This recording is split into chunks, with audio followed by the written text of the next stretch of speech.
Art is the grandchild of God. Dante's Inferno.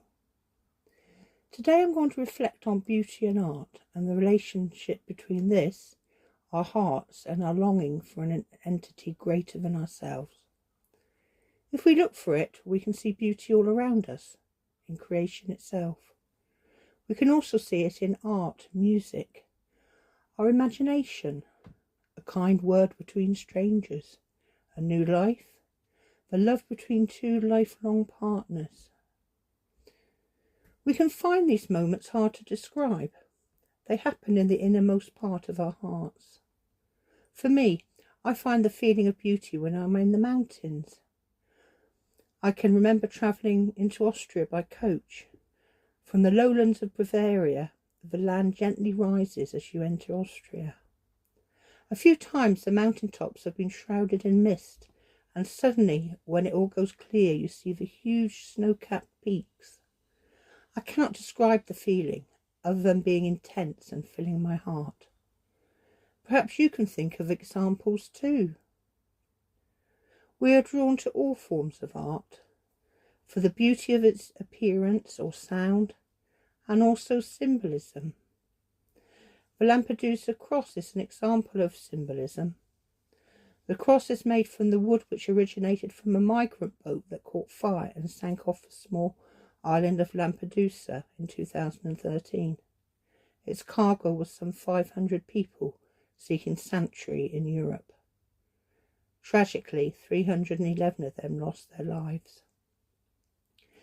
The islanders rescued 155 people, and without waiting for authority or funding, compassionately fed and clothed them, and buried those that had died, despite their own limited means. A local carpenter, Francesco Tuccio, met survivors in his church and was moved by their desperate plight. With nothing but his carpentry skills to offer, Francesco decided to make each person a small pendant cross using wood from the wreckage. These were gladly accepted as tokens of welcome and compassion, reminders of the hope of new life amid the destruction. Earlier in the year, he had made a larger cross, chalice and plate for a penitential mass on the island led by Pope Francis. I have one of those small crosses, and for me it symbolises both darkness and light, sadness and hope. An amazing story of the effects of music on our soul is contained within the fictional book Chasing Francis by Ian Morgan Cron. Following the performance of an orchestra in Rome, fictional character Leon Cutter, a musicologist and ordained priest in the Church of England, held a lecture. Here are some quotes. I am always brought to tears when I hear a marvellous performance followed by a standing ovation, he said. I feel at the climax of our cheering we cross a boundary and unwittingly begin applauding some other reality. A performer we know is there, but who cannot be seen. We want to thank beauty itself. Is it possible that during this evening's performance we unconsciously sense someone standing behind the beautiful, someone who is its source, and we were moved to praise him as well? Is there a distinct relationship between beauty and the heart's search for God? The object of all great art is beauty, and it makes us nostalgic for God. Whether we consider ourselves people of faith or not, art arouses in us what Pope John Paul called a universal desire for redemption. All of us are meaning seekers. We approach every painting, novel, film, symphony or ballet unconsciously hoping that it will move us one step further to answering the question of why we are here. People living in the postmodern world, however, are faced with an excruciating dilemma.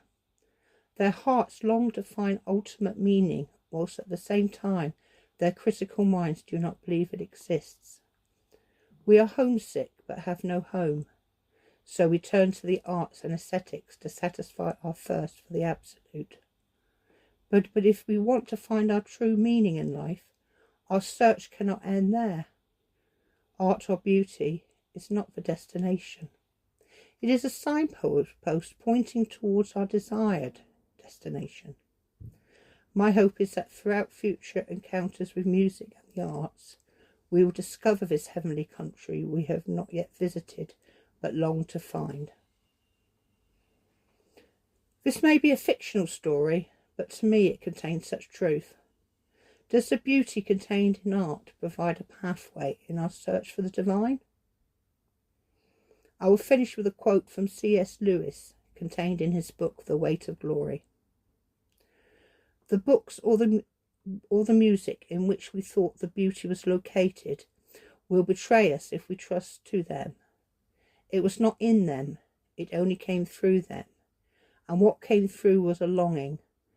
They are not the thing itself, they are only the scent of a flower we have not found, the echo of a tune we have not heard, news from a country we have never yet visited.